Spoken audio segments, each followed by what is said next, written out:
Kinalughog ng mga otoridad ang ilang bahay sa Lumban, Laguna matapos makatanggap ng impormasyon kaugnay sa talamak o manong pagtutulak ng droga roon.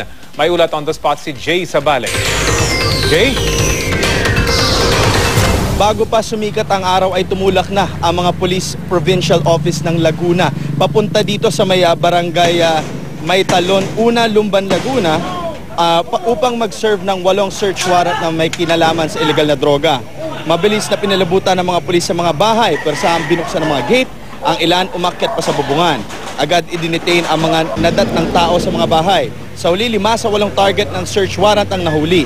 Nakuha kay Sander Rana ang 2 12-gauge na shotgun, mga bala ng shotgun, isang M16 replica, at mga pakete ng piniginhalaang shabu na nakapaloob sa lalagyan ng sigarilyo sa loob ng kahon ng mga laruan na may street value na 12,000 pesos. Meron ding na-recover na pantalon ng pulis at lalagyan ng baril, pati na rin ang vest.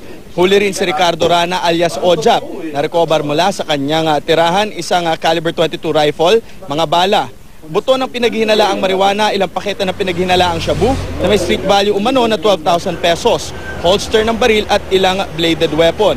Inamin naman ni Ricardo na siya daw ay gumagamit at sinabi niya pa nga talamak daw talaga ang bentahan ng shabu sa kanilang lugar, pero sinabi niya hindi raw siya nagtutulak ng shabu. Nahulog din sa mga kamay ng pulis ang umunoy paralisadong target na si Federico Rana alias Onjing. Nakuha mula sa kanyang tinitirhan ng umunoy 3,000 pisong halaga ng pakete ng pinaghinalaang shabu, bladed weapon at drug paraphernalias. Sa likod naman ng bahay nito, na-recover din ang isang fruit game machine at video karera. Ayon sa mga polis, last week lamang sila nag-test bike kay Onjing at nakakalakad pa ito. Ito rin ang sabi ng ilang residente sa lugar. Dagdag pa ng mga polis, mild stroke lamang ang nangyari kay Onjing at noong 2008 ay nahuli na rin nila ito sa pagtutulak ng shabu matapos ang pag-raid sa pareho ring bahay.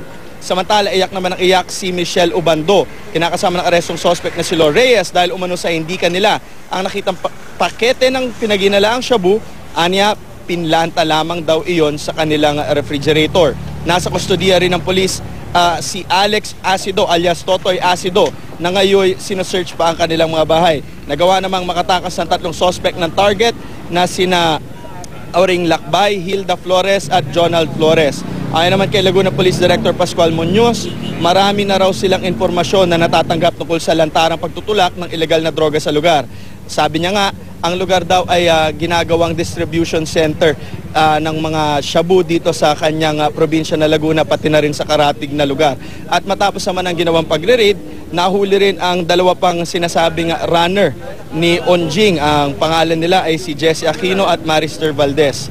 At sa kabuuan, nasa 50 to 60,000 pesos worth na pinaghinalaang shabu ang kanila nakuha. In-explain naman ng mga polis, kaya raw ganito kaunti lamang ang kanila nakuha dahil ang bagsakan daw ng malakihan droga dito ay tuwing Sabado at Linggo at inoperate nila ito ngayong Biyernes dahil ayaw daw nilang masunog ang kanilang raid. Rafi?